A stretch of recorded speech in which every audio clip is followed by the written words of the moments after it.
Hello, everyone, and welcome to the sustainability event hosted by Plug and Play. We're here on the topic of the resilience of sustainability and the problem of waste. My name is Dene Robert, and I'm a ventures analyst at Plug and Play. About 6 months ago, we were still talking about reuse and circular economy.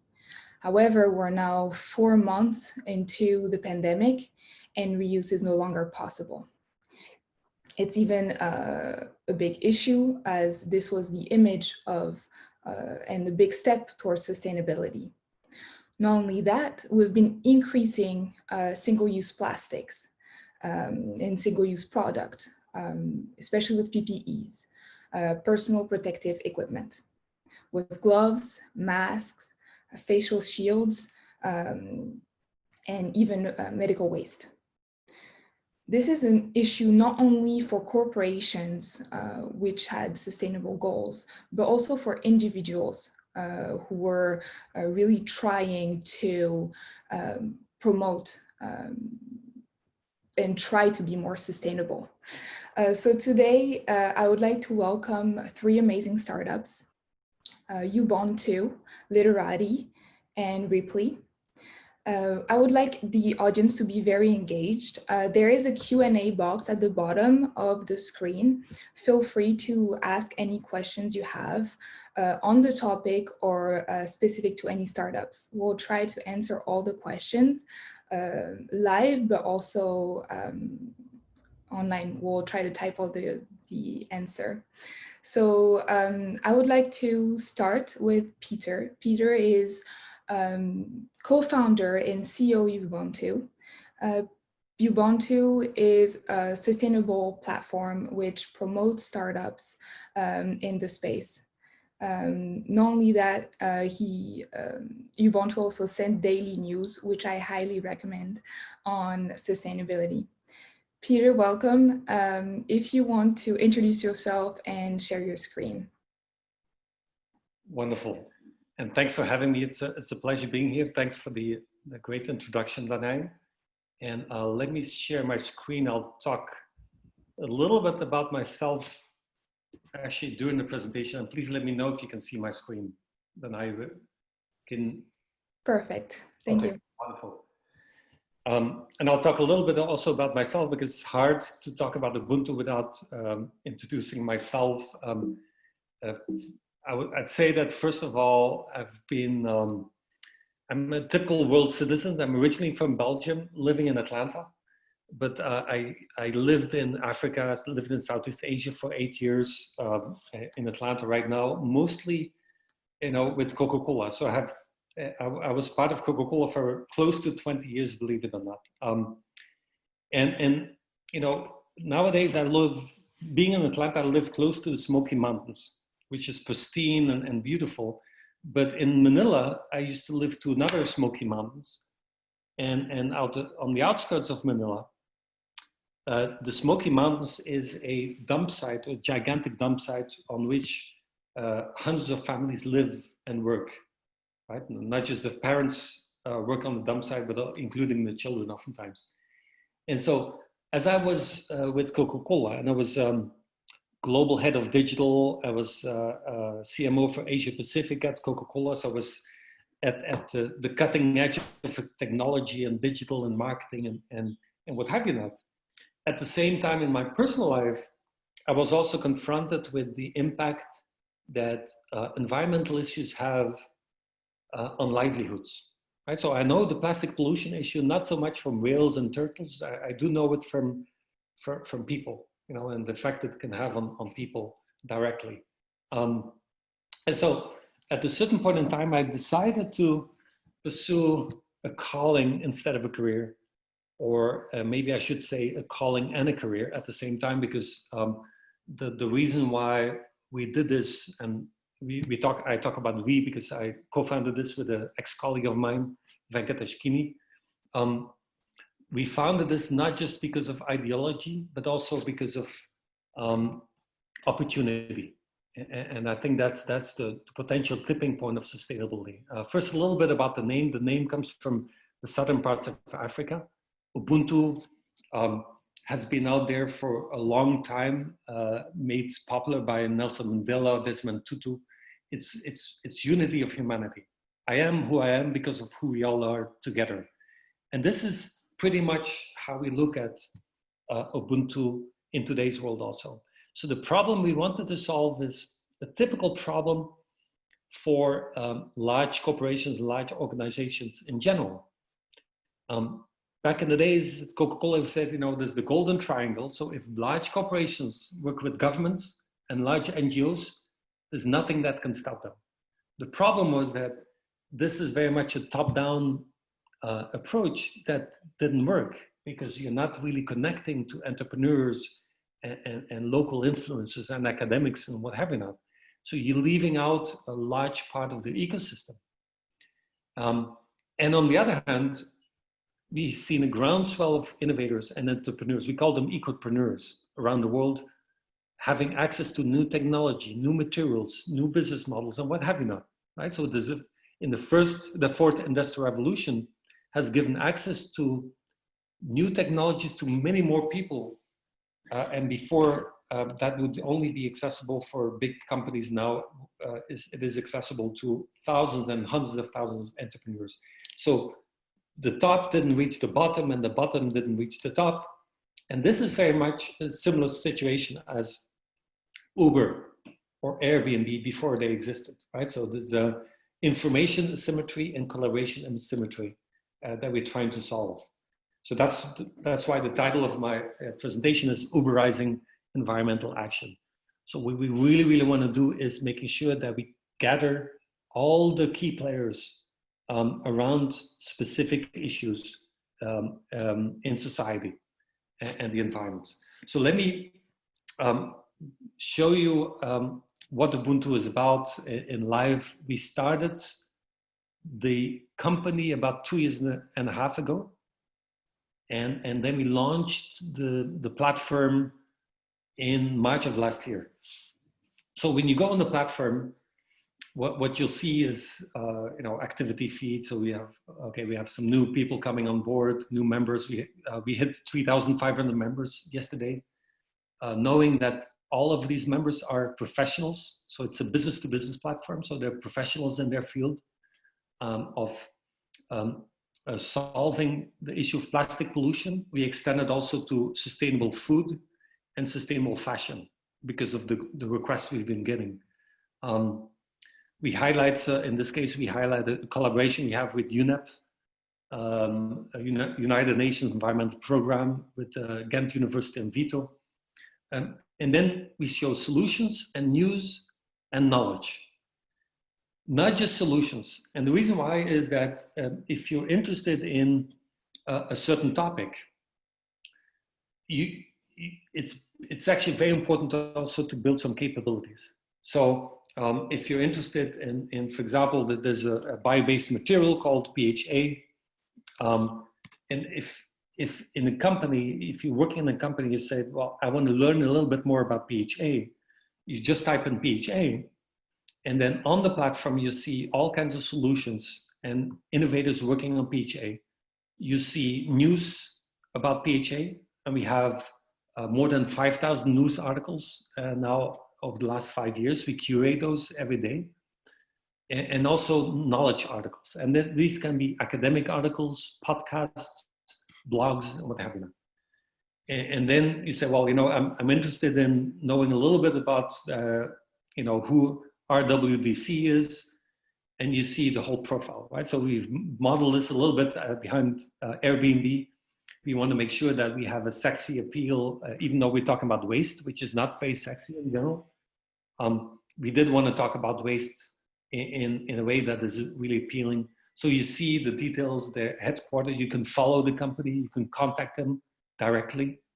You also see the stage of development, very important. Are they really fully in market, or in this case, they're still in development? We also added, because we have a pretty large community of specialists right now, we added a collaboration kind of forum where people ask questions and other people chip in, or we chip in with answers. So for example, there's a couple of days ago, or June 10, this person said I have a large number of banana wastes, and anyone willing to buy banana fiber, right? And then basically what you just do, what you can do is, well, someone has an issue with banana, they have a large pile of banana waste. And then we said, well, maybe we can help this person. We just type in banana and we say, okay, who's working on banana and converting banana waste into useful products? So for example, we see the University of New Southwest in Australia, I think that is working on plastics from banana waste. Banana Tex is a company that creates textiles and fibers from banana waste and so on. So we're able to connect those people then, sometimes for small issues they have, sometimes for big issues, right? And this is really the purpose of Ubuntu as we go on board. So you can easily subscribe on ubuntu.com and see what we're about. Let me go back to the presentation. Here you go. So a little bit about the numbers. So we have visibility to more than 2,500 solutions, specifically on these topics of plastic pollution, fashion, and food. We think, that there's 5,000 plus created pieces of content, 3,500 plus members. We have a reach also of 1 million, over 1 million with social media. We've been working very hard on it. And then we've been very lucky that since we launched the platform, we've been getting some requests from a lot of companies and organizations like UNEP and Coke and Clorox and a lot of universities, Converse, for specific customized projects, right? So, and that is helping us because, a platform is hard to get off the ground financially also, and doing specific services for specific companies and organizations is helping us also being financially sustainable. So we have a core team of mostly Atlanta-based people, but they're very international. So I think we have almost as many nationalities as people. But the idea is that we don't want to build internal capabilities as much as tapping into the best capabilities and expertise outside of Ubuntu, because the expertise outside of Ubuntu is always going to be exponentially larger than the one inside of Ubuntu. So we work with what we call the Ubuntu Collective. These are friends, let's say, of Ubuntu and supporters of Ubuntu that happen to be academicians or experts or institutions. So we work a lot with universities of Ghent, Amsterdam, Arizona State University, Illinois, and what have you not. And for any project that we do, we want to tap into the best in the world, right? So we're not the kind of company that said, okay, we can handle everything. We actually are very, in a way, humble and say, well, we'll look for the best experts and the best solutions and the best knowledge on this, right? So this is 30,000 feet overview of Ubuntu. And thank you for your attention and looking forward to your questions. Here you go. Thank you so much, Peter. I really appreciate it. It's awesome. And I highly recommend the daily news. Peter, if you want to keep your camera on for just a little bit, because we have some questions. One of which Bridget is saying, is asking, you've got a waste picker campaign on your website. Can you speak to that current problem? Yeah, there's on the website, I don't know which one it is exactly you're referring to, but if it's the UNEP project, so United Nations and together with the University of Ghent came to us and say, well, we're looking to map out all the solutions to marine plastics recovery. So plastics recovery in oceans and rivers. And what we do basically is, because we've been doing this for 2.5 years already, is we do a lot of research. We're mapping out all the solutions in the world. And then you have a team of experts, and we have actually what we call the greenhouse that I didn't show today, but we didn't have the time.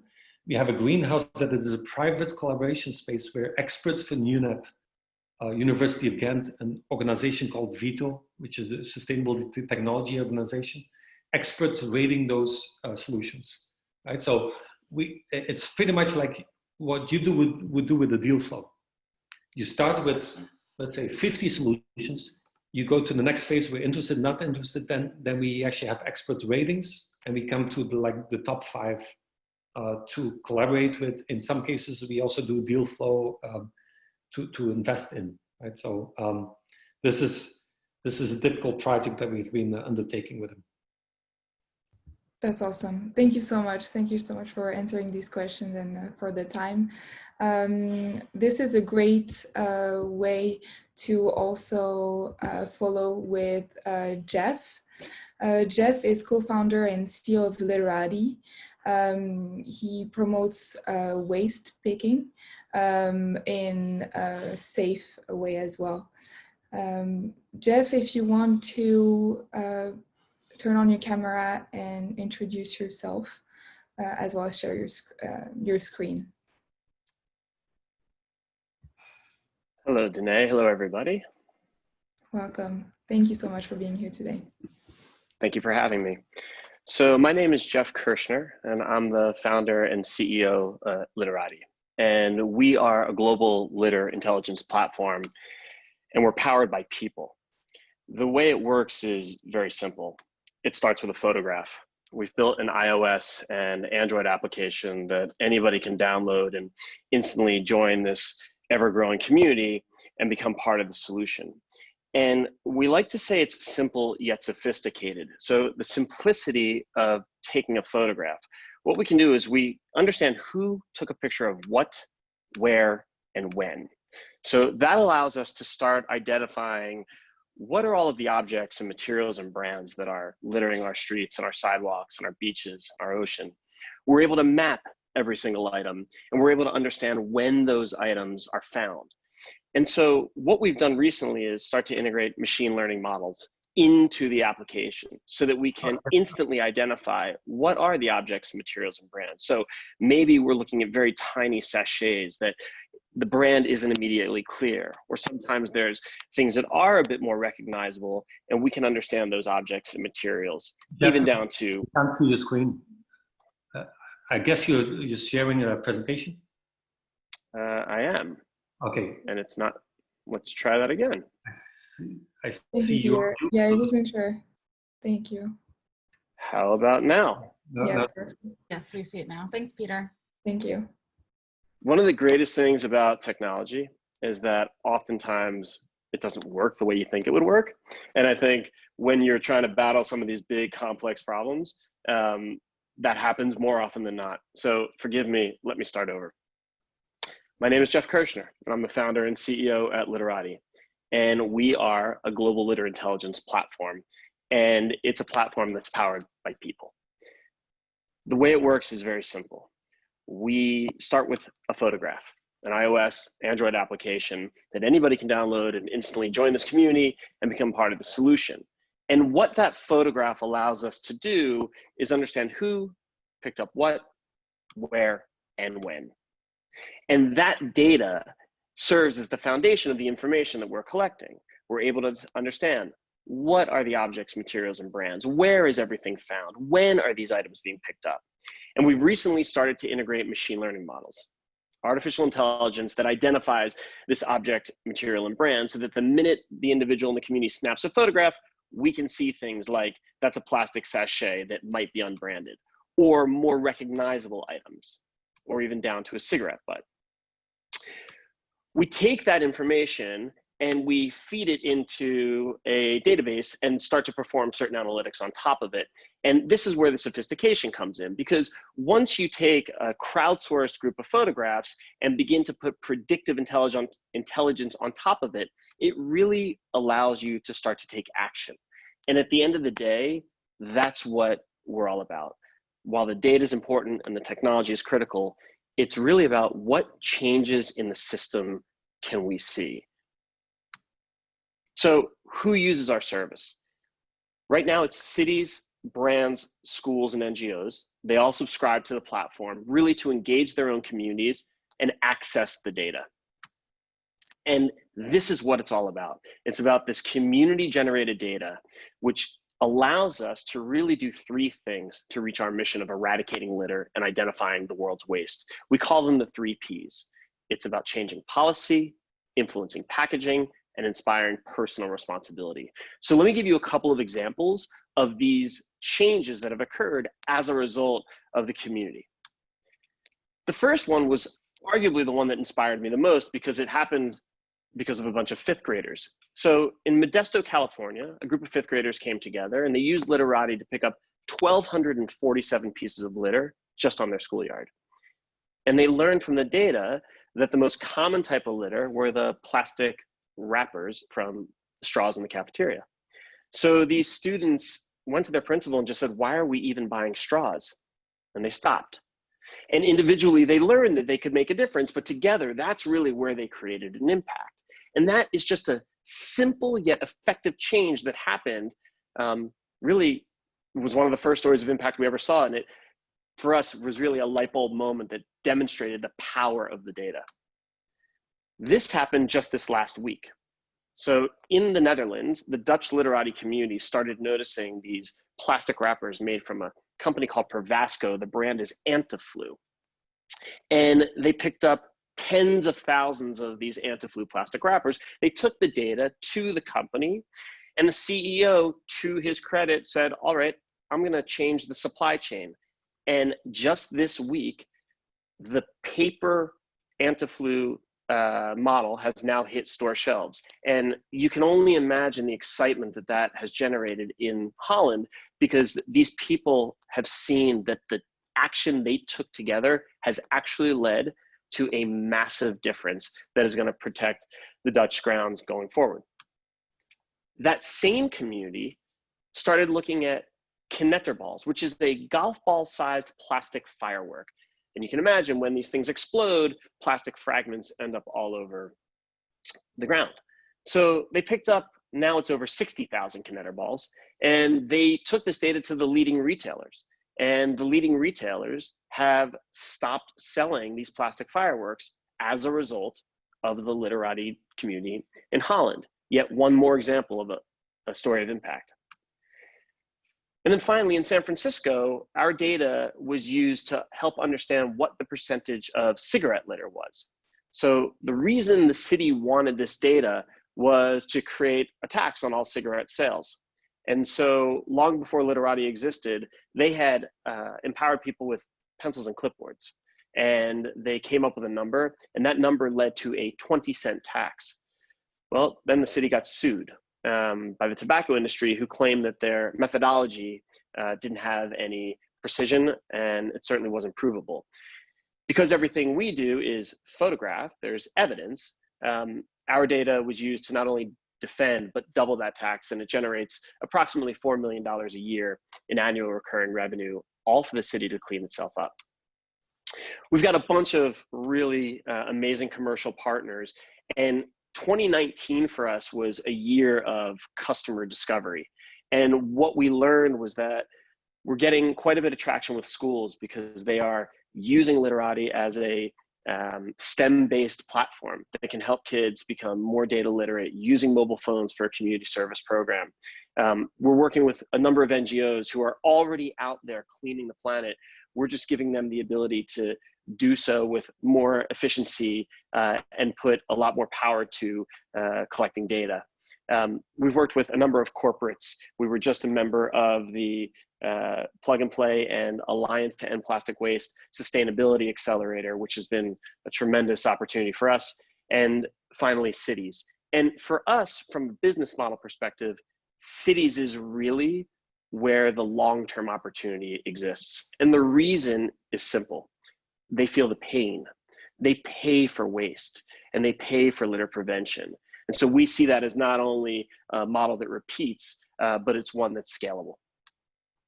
Our team is located all throughout the world, from Cambridge, Massachusetts to Chicago, Illinois, Chapel Hill, North Carolina, Madrid, Spain, Doha, Qatar. And it's been interesting to build a team that way because this problem is universal, and our team is able to address the problem in different cultures as a result of that. We have raised $1.4 million to date from some leading angel investors in Silicon Valley, as well as the National Science Foundation. And we are closing our seed round now, raising $1 million. And interestingly, the National Science Foundation will put an additional $500,000 in non-dilutive capital upon that raise. We've got a whole planet to clean. And for us, it doesn't matter if you're a student or a scientist. Litterati is a community for everyone. Thank you so much. Thank you so much, Jeff. I really appreciate your time. It is an amazing application. I highly recommend it. I have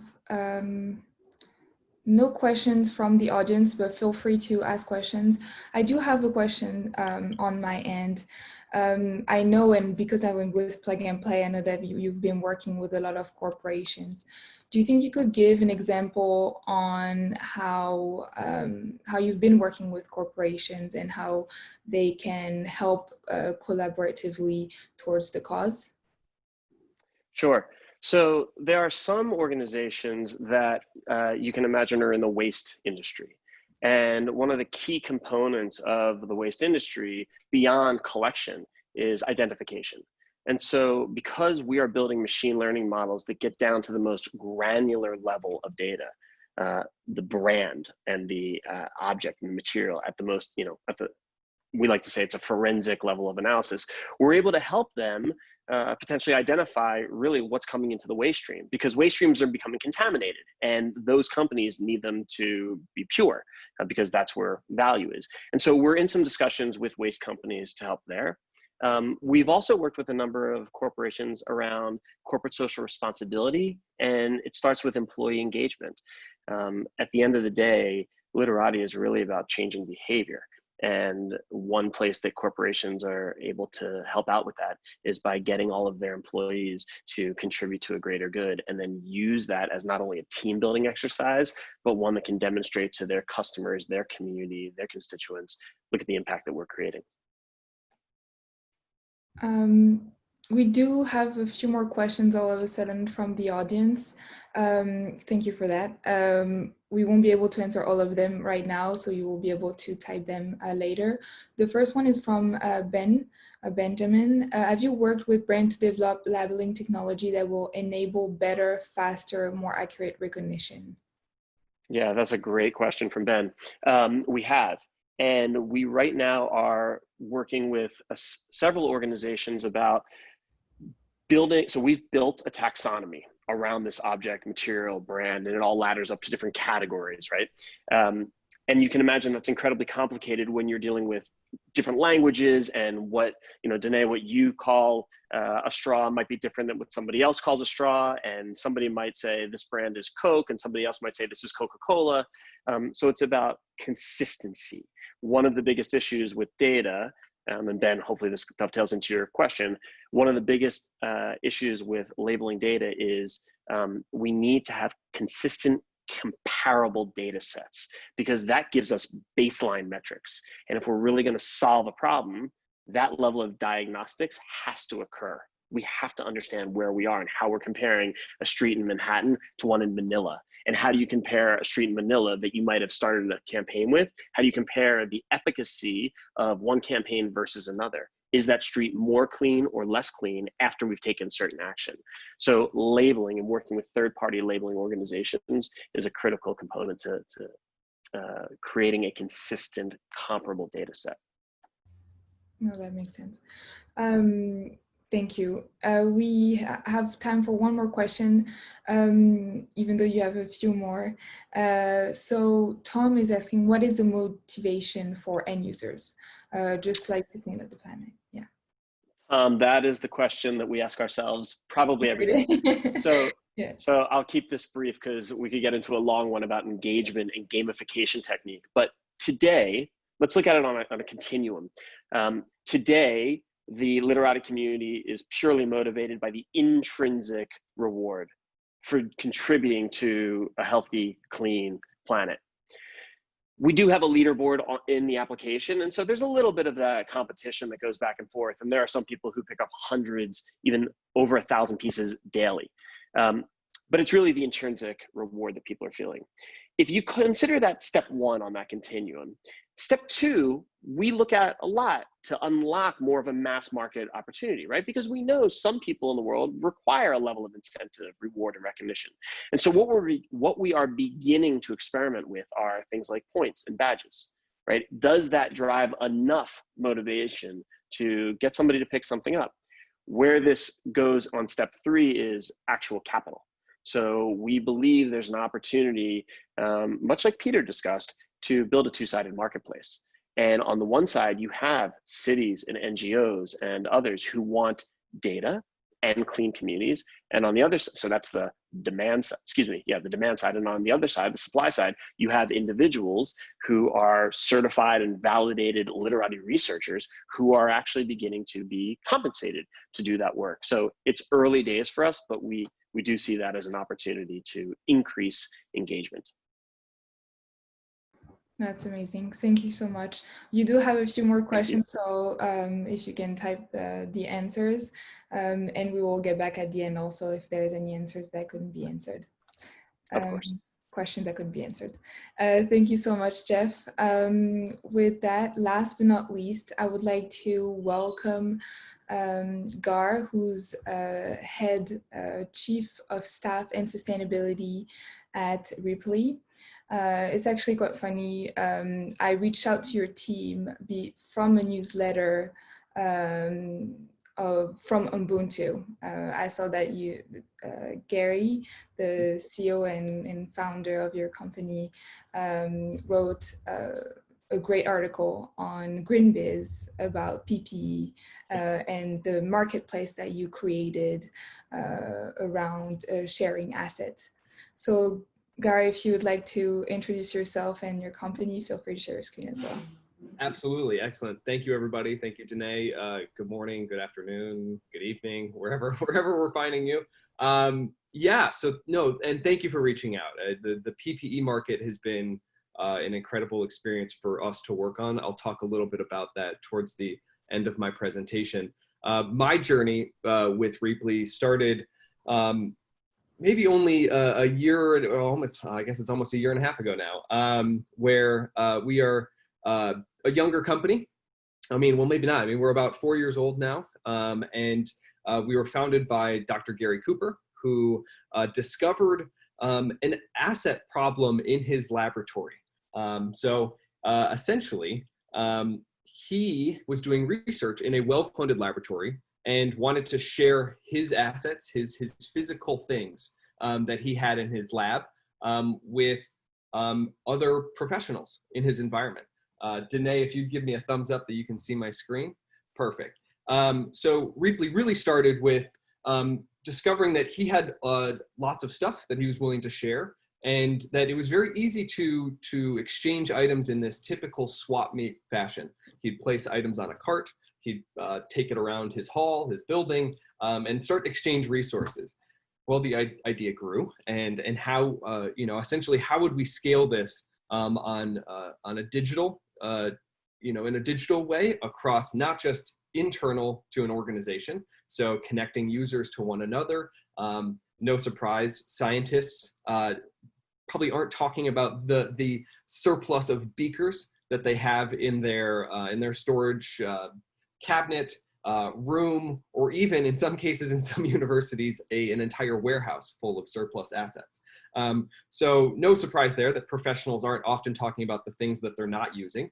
And so what we ended up finding was that there was a huge demand for items to be exchanged between colleagues internal to an organization, which ultimately would save the organization money and then divert waste from landfill. Because what often happens is we've got resources that are away. And that's the whole problem with things, is that we put them away and then we forget about them. And ultimately those assets get devalued, get depreciated, and then they don't have relevance or value to use. And then ultimately comes that painful decision that I think we all face, where we have something and we make that choice to put it in the trash or put it in that dumpster. And it might be painful in the moment, but then again, it goes away. So now we're connecting these systems so that our university clients, our academic partners, our enterprise partners, and our government partners can save money by not double buying assets, can connect users so that users don't have to rely necessarily on procurement teams to get that new thing, that this asset might actually already exist with their colleague who either is willing to give it away, who is willing to sell it to potentially recoup some sort of investment value into their operations, but then also might be willing to rent it.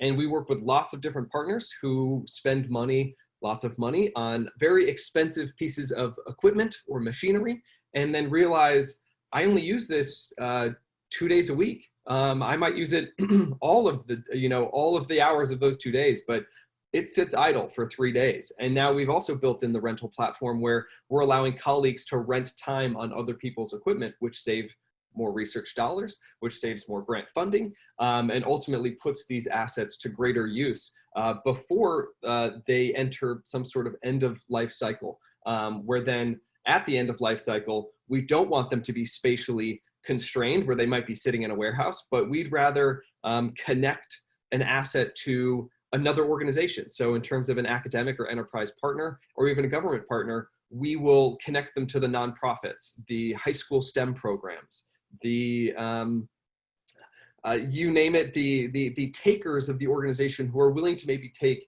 an older item, but use it in their operations so that it increases the life cycle of that asset. Ultimately, again, diverting waste from landfill. And then we work with a set of disposition partners and an increasing list of disposition partners to make sure that these assets don't just end up sitting in landfill and can actually either be refurbished, remanufactured, or recycled properly. The problem that we were fixing started with that person. We all know that person who knows where the things are in your organization. And we turn to them to say, hey, have you seen this thing? Well, what happens when that person is either busy, frankly, in a day-to-day operation, or leaves the organization? That is a knowledge left from that organization that can't get back. Also spreadsheets. We deal with these every day. Well, when you're dealing with millions of dollars of equipment that might be sitting around and in surplus, spreadsheets don't really help with how things are being utilized and where these items are and if they're available for use. We've seen the use case where things have been sitting around and you walk up to it and there might be a person nearby and you ask, well, whose is this? And that person says, I don't know, it predates me. So ultimately, we're about really figuring out where this item is, where it lives currently, and then where it can be applied next. And that honestly could either be in someone else's operations, that could be for another organization, or again, we could move it down the road and get it recycled so that it's increasing its use through its material functions. Homegrown systems as well can be painful. Often that, it might have one simple function, but it can't integrate well into any upstream or downstream systems. And this could mean lack of communication between teams. We are ultimately trying to solve departmental silos. So again, hurdling that barrier of organizations who might have a procurement team and a surplus team who may not easily communicate with one another because their systems don't communicate together. And then that's where we get to the ERP and AMS systems. So these types of asset management systems that ultimately we believe are outdated. And even as a business model, they focus on a per user license fee, which ultimately limits its applicability to the greater community and ultimately limits the amount of sharing and resource utilization that we're shooting for and that we believe can progress a more sustainable model for both asset use and a circular economy in general. And that's what Rheaply is all about. We're trying to figure out how every organization can better understand their surplus assets and resources, and then help them really hurdle the barriers of time and geography and the mechanics and behavior that go into sharing and exchanging items that may no longer be of use to that organization. And those are the 4 barriers, ultimately, I think, of a circular economy in general. And that's really what we're all about, scaling through technology. We do this, again, through our flagship product, and this is our Asset Exchange Manager. And this is a platform in which we are not only gamifying the scenario in which we are incentivizing the users through monthly giveaways, but also our users have an extreme amount of pride in terms of always knowing where their surplus materials are and having that pain point of throwing them away or having them expire, and now they can give them back to their community. So that is either an academic scientist who can deliver those antibodies, deliver those chemicals that were set to expire to another researcher so that they can use them. Often these large organizations are buying things at economies of scale that allow them to hit certain price points, fully knowing that they're not going to probably utilize all of their resources. And so this gives them an opportunity to reclaim that value back into the community by spreading that amongst our users. And again, that might be users that are internal to the organization, or in terms of an enterprise client to an academic client, there might be very similar research functions that we can connect these organizations on so that they can share resources or sell resources to one another through our platform. And so we're really all about driving accessibility and visibility to things, to assets. I like to say that our platform is asset agnostic in the way that it doesn't matter what we're looking to share. It doesn't matter what we're trying to get better visibility on. It's all about getting it on the platform, because you just never know who in your organization might need that item, and how we can deliver that item at the right time to the right person, and get that item back in use, or again, continued on its life cycle. We do this by partnering with organizations, and we have a subscription fee model where we have a set monthly fee. We do this because we saw, again, that per user fee as a barrier for increased sharing and increasing our circular economy vision. We've also enabled service fees where we can have a team deployed to an organization to help with either the onboarding process or specific instances in which there might be a high load or a high amount of assets or materials that we're going to be onboarded to the organization. And then we also have a transaction fee where we are going to be putting in our payment processor so that we can help organizations through the payment processing between one another, and then also facilitate that exchange, and then the logistics behind that exchange as well. And that ultimately, this is, I'll use this diagram because I don't have something similar coming up in terms of this circular function above the transaction fee. That ultimately led to our work with the PPE market. So for those of you who maybe aren't familiar, Rheaply partnered with originally the city of Chicago.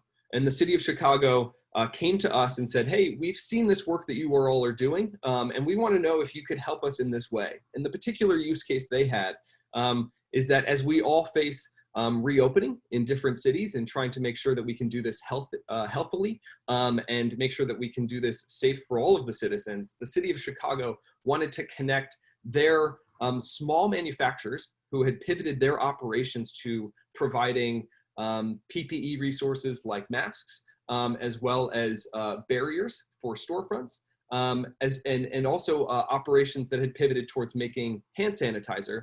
They wanted to connect these local manufacturers to the local small business communities so that upon reopen, the small business communities weren't going to be feeling what might feel like a tax on reopening, as supply would remain probably stable, but demand would spike.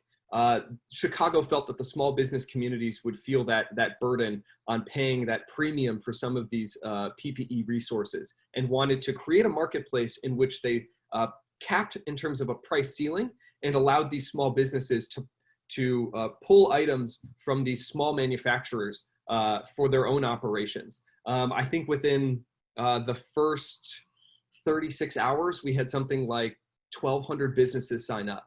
And the metrics have gone up even from there. I think we're in the $80,000 of materials exchanged. between the manufacturers and the small businesses. And I'm happy to answer more questions about that coming up as well. Our current, we're a B2B platform. So our current partners range from the pharma to the tech, to the government, to the academic clients. We are continuing to look at new use cases in retail and manufacturing. Because again, it doesn't matter what the thing is. We're all about connecting locations to the resources that those locations have, so that we can increase the use of any of these assets that might be internal to these organizations. A good market validation that we had was with the University of Chicago. Previously, the University of Chicago system was very much a feeding frenzy model, where you might have a lab, a researcher might post something in some complicated listserv, and people may not quite know who got what in a listserv, but the first person to get to the location got the item. What we've established is a marketplace, and this allows people to reserve items, allows a surplus team to claim these items and then get these almost more democratically out to the researchers and faculty and administration that may need them most. Within the first week, and really the first 48 hours at our launch of University of Chicago, we had around, I mean, it was only probably 5 or 6 labs that needed to be purged of their assets, of their things, and that ended up being equivocal to around $1 million, and then 1 ton worth of waste that was immediately redistributed through the community, not only at the University of Chicago, but then also the high school. There were a couple high school and nonprofits that were able to receive these items and use these materials in their own operations. We were recognized recently by Google and the Ellen MacArthur Foundation in a white paper for our work in creating a commercial salvage market in that way, where we can really help connect organizations and provide this digital solution that can scale. This is our team. Yes, we are a family of rock stars. We've got our CEO, Dr. Gary Cooper. We've got our head of product, our CTO as well, who created this product, and we continue to scale these use cases. I'm leading up our growth effort through partnerships and also through sort of our R&D as we continue to discover new use cases. I would like to think that wherever that arrow is pointing, that's not where I'm the head of growth. So ultimately, I'm really just focused on how do we make partnerships with the right people, and then how do we continue to scale our circular economic vision. Our whole goal is to make every resource discoverable and easily transferable, and then also ultimately more valuable to our entire community, and keep those assets in use. I welcome any questions, and thank you all for your time.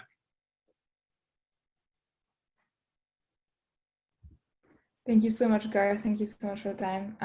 I really appreciate it. It's very interesting. I don't think we have any questions right now from the audience. I do have one, and it will be based on sustainability. Yes. How would you say Rheaply is working towards that goal?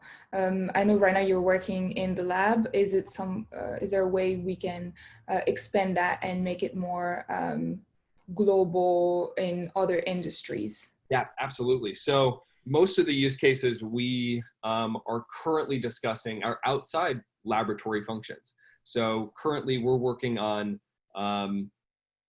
we are in late stage conversations and have signed, actually, we signed a large American utility and energy company that has a lot of resources that are sitting idle, but they're also looking at connecting locations to surplus materials that might result from either decommissioning projects or reconstruction projects or construction efforts on their operations. So another example is we are in late stage conversations with 2 or 3 retailers, and this was a function that was brought to us where we had a particular retailer come to us and say, hey, we've got these distribution centers, and every time our store managers might go to this distribution center, they discover thousands of dollars worth of materials that they can use in their store infrastructure. So this might be what is known as added stock. So stock that was not used in other efforts of construction or sort of refacing any type of in-store infrastructure, and that this might be something as simple as light fixtures, flooring, retail displays, and these just sit idle without any sense of visibility towards the greater company. So in that use case as well, we took that use case and then went to another retailer who has around 1,300 locations in the United States. And we said, hey, do you guys have a problem where you don't have visibility into other assets that stores might have in their back rooms? And so I actually ended up going and talking to this retailer and asking if there's space being occupied by back rooms that's holding, again, flooring, lighting, any types of shelving units that might be of value to these retailers, but are holding up space in their back room because they're essentially hoarding it, which is taking up space for their merchandise that they're looking to sell. Ultimately, the point here is that stores can exchange items between one another and not necessarily have this hoarding mentality. Stores hoard things because they can't necessarily rely on the immediacy of their procurement teams or their distribution centers. And so essentially, if we start setting up a network between these organizations where they can start to exchange items, that there's an increasing amount of value, not just for the assets that are held in the back room, but also the exchange between the stores and the flow of these materials to make sort of, to ease the operational flow in the back room, essentially. So it's applicable not just on the retail sense, but the utilities, and then the government space as well. Thank you. That's very useful. Thank you so much. I want to be conscious of the time. It's already a little bit close to 9. And I want to ask one question to everyone to kind of close the remarks. You do have a lot of questions now, Gar, so if you want to take a look, and you can always answer them typing or even later through emails. We'll try to make that happen. So thank you so much, everyone, Peter, Jeff, and Gar, for presenting and pitching today. So I do have one question in general regarding waste today and sustainability. How do you see sustainability grow now and in the future due to this caused by this pandemic, especially now that we cannot use and do really focus on reuse? Is there other ways? Is there a way we can make it safe to everyone to work towards sustainability together?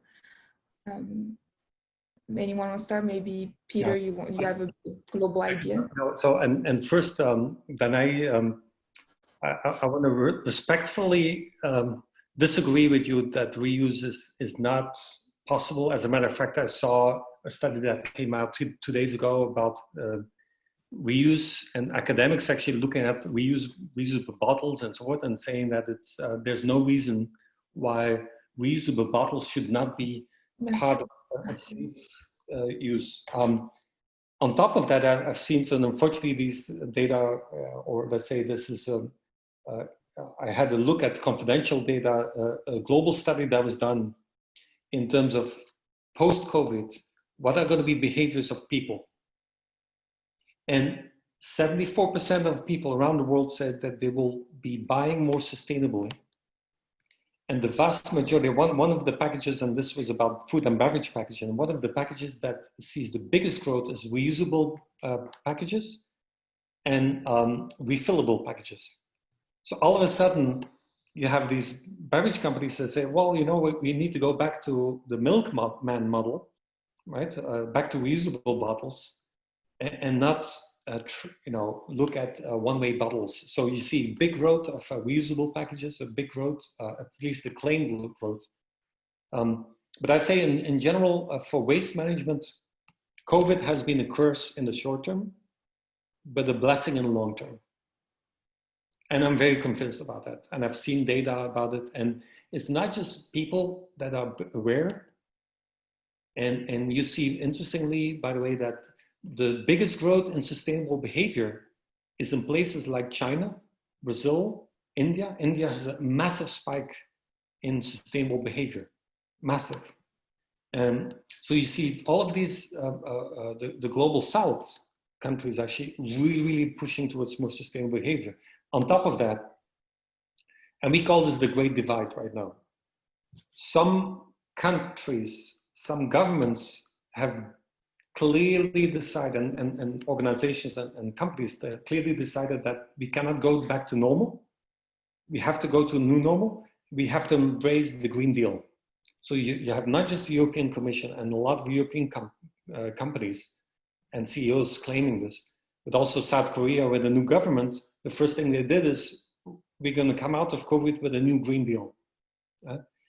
Other governments, of course, have gone the other way. But the writing is on the wall that the long-term effect of COVID is going to be a positive one for the environment. Thank you so much for that, and thank you for clarifying that. I completely agree with you. I think it's the way we saw the impact of human behavior in manufacturing has definitely had an impact on human behavior, and I truly think it's going to change the way we see sustainability. Absolutely. Jeff or Gar, do you have anything to say about that as well? I think Peter is absolutely right. Moments of crises tend to act as accelerants, right? They force us to do things quicker. That might mean, you've always wanted to write a screenplay for a film. There's no reason to wait anymore. You're just going to start doing it. And when it comes to sustainability, I think we're seeing that everywhere. You're seeing people innovate. You're seeing new types of infrastructure come into place. A lot more education is happening.